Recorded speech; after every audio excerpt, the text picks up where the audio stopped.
जमाना था जब जब आरोप लग जाता था तो आरोपी तुरंत अपने पद से इस्तीफा दे देता था, क्योंकि सार्वजनिक जीवन में मर्यादा, नैतिकता और लोक लाज, लोक शर्म से ज्यादा जरूरी कुछ नहीं होता।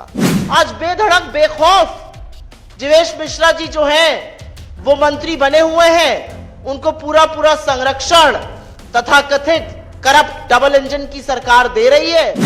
पटना में कांग्रेस का बड़ा ऐलान हुआ है। जी हां, नीतीश सरकार और उनके मंत्री पर कांग्रेस की राष्ट्रीय प्रवक्ता सुप्रिया श्रीनेत ने जमकर सुनाया है जीवेश मिश्रा को। जी हां, उन्होंने कहा कि बिहार सरकार के मंत्री जीवेश मिश्रा नकली दवा सप्लाई के लिए दोषी पाए गए हैं।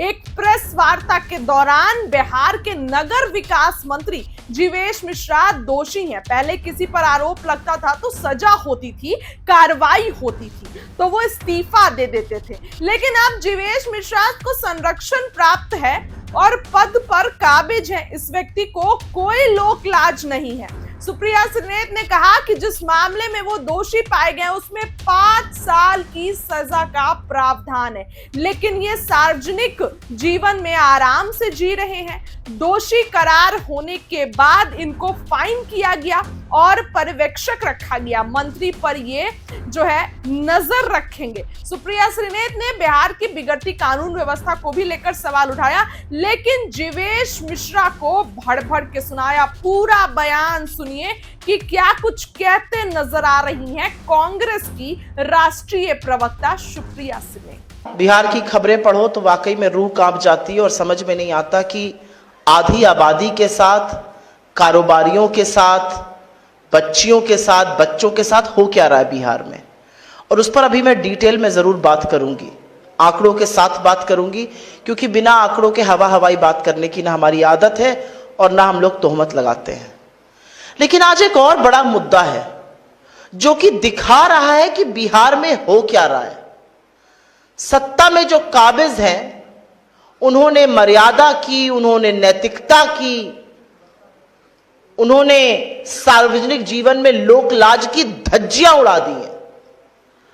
और मैं बिल्कुल बात कर रही हूं एक ऐसे मामले की जो ना सिर्फ गैर कानूनी है लेकिन मर्यादा के तार तार करता है, और वो मामला है बिहार के नगर विकास मंत्री जीवेश मिश्रा और नकली दवा सप्लाई करने के आरोप में जहां पर वो दोषी पाए गए हैं। एक मंत्री है बिहार की सरकार में जो शहर का विकास करते हैं वो, लेकिन नकली दवाइयां बना रहे हैं। और नकली दवाई का मतलब है कि आप लोगों के स्वास्थ्य के साथ, परिजनों के जीवन के साथ खिलवाड़ कर रहे हैं और आप पर आरोप नहीं है, आप दोषी पाए गए हैं। और एक जमाना था जब जब आरोप लग जाता था तो आरोपी तुरंत अपने पद से इस्तीफा दे देता था, क्योंकि सार्वजनिक जीवन में मर्यादा, नैतिकता और लोक लाज, लोक शर्म से ज्यादा जरूरी कुछ नहीं होता। आज बेधड़क बेखौफ जीवेश मिश्रा जी जो हैं वो मंत्री बने हुए हैं, उनको पूरा पूरा संरक्षण तथा कथित करप्ट डबल इंजन की सरकार दे रही है और वो निडरता से मंत्री बने हुए हैं। कोई लोक लाज नहीं है, कोई शर्म नहीं है कि आपकी हो सकता है जो नकली दवाइयां थी उससे लोगों की मौत हो गई। और मैं थोड़ा सा रिवाइंड करके इस पूरे मामले की हल्की सी पृष्ठभूमि रख देती हूं आपके सामने, क्योंकि ये वीडियो तमाम, ये प्रेस वार्ता तमाम वो लोग देखेंगे जो डे टू डे आपकी तरह फॉलो नहीं कर रहे हैं। Jeevesh Mishra ji Alto health care private limited जो फार्मास्यूटिकल कंपनी है उसके निदेशक थे।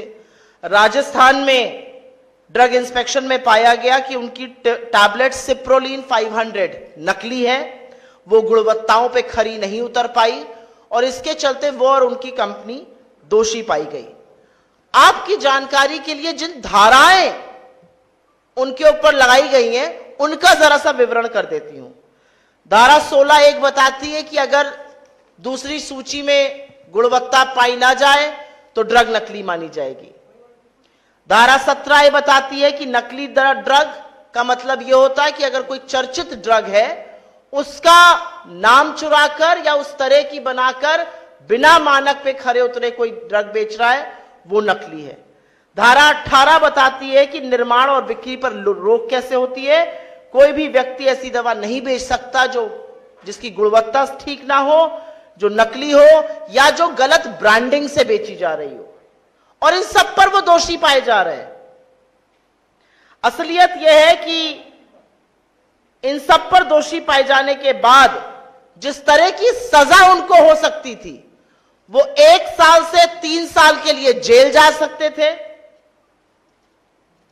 20,000 का उन पर जुर्माना लग सकता था।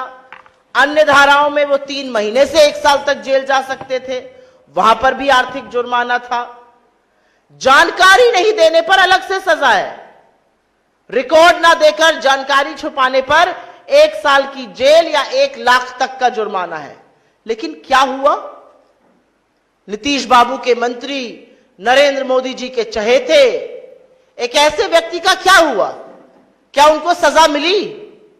आपको सुनकर आश्चर्य होगा और यह अगला सवाल जरूर उठेगा कि अगर आपके किसी व्यक्ति से ऐसा हुआ होता तो वो क्या करते। राजस्थान की अदालत ने जीवेश मिश्रा सहित 9 लोगों को दोषी ठहराया और अदालत ने उन्हें जेल भेजने के बजाय प्रोबेशन ऑफ ऑफेंडर्स एक्ट 1958 के अंतर्गत एक प्रोबेशन ऑफिसर उनके ऊपर रख दिया। कोई निगरानी करेगा उनकी। सुधार की संभावना जब होती है तो जेल नहीं भेजा जाता, एक व्यक्ति उनकी निगरानी करेगा। जुर्माना लगा दिया गया 20-20 हजार रुपए का और उसके बाद एक ऑफिसर रख दिया गया कि यह निगरानी करेगा और इस अवधि में वो कोई अपराध नहीं कर सकेगा। यह समाज सेवी ऑफिसर कौन है? यह बहुत बड़ा सवाल अभी उठेगा और हम उठाएंगे। लेकिन इन सब में सवाल यह है कि इसका मानवीय पक्ष कहां है, इसका मर्यादा कहां है, इसकी नैतिकता कहां है। अब चीफ मिनिस्टर जी कितना इस मामले को अब समझ पा रहे हैं कि नहीं पा रहे हैं, यह मैं आपके विवेक पर छोड़ देती हूं। मैं व्यक्तिगत टिप्पणी नहीं करना चाहती हूं, लेकिन बाकी लोग तो समझ ही रहे हैं कि मंत्री जी ने क्या किया है और वो बेखौफ मंत्री बने हुए हैं।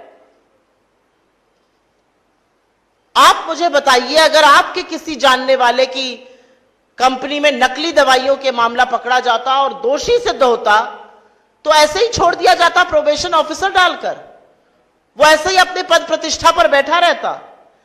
किसी की जान से व्यापार करना कहां तक उचित है? और क्योंकि वो मंत्री हैं, क्या इसलिए वो कानून से ऊपर है? जिन परिजनों ने ये दवा ली, जिनके घर वालों को इससे नुकसान हो गया और संभवतः किसी की जान चली गई, उसका उत्तरदायी, उसको उत्तर कौन देगा?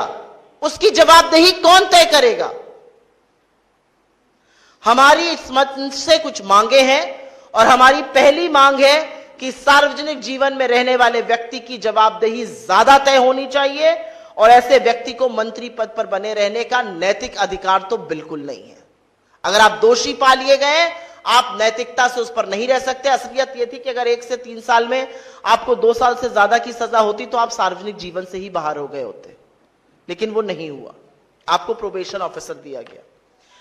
स्वास्थ्य मंत्रालय और ड्रग कंट्रोल डिपार्टमेंट ये जरूर बताए कि ये जो अवैध ड्रग्स पाई गई, इसके बाद क्या कदम उठाए गए, कितनी कंपनी सील हुई, क्या हुआ फैक्ट्रीज का, कितनी दवाई जब्त की गई, कितनी और दवाइयों की जांच हुई, ये कहां तक फैला हुआ मायाजाल है।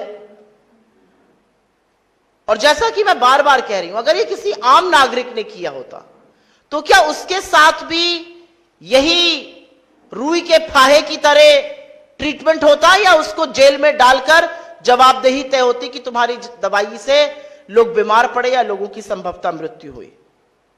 एक नजीर बनानी जरूरी है, क्योंकि मिलावटी दवा का मामला बहुत संगीन है, बहुत गंभीर है, और खास तौर से तब जब वहां पर एक रसूख वाला, एक प्रभावशाली मंत्री इन्वॉल्व हो और दोषी हो।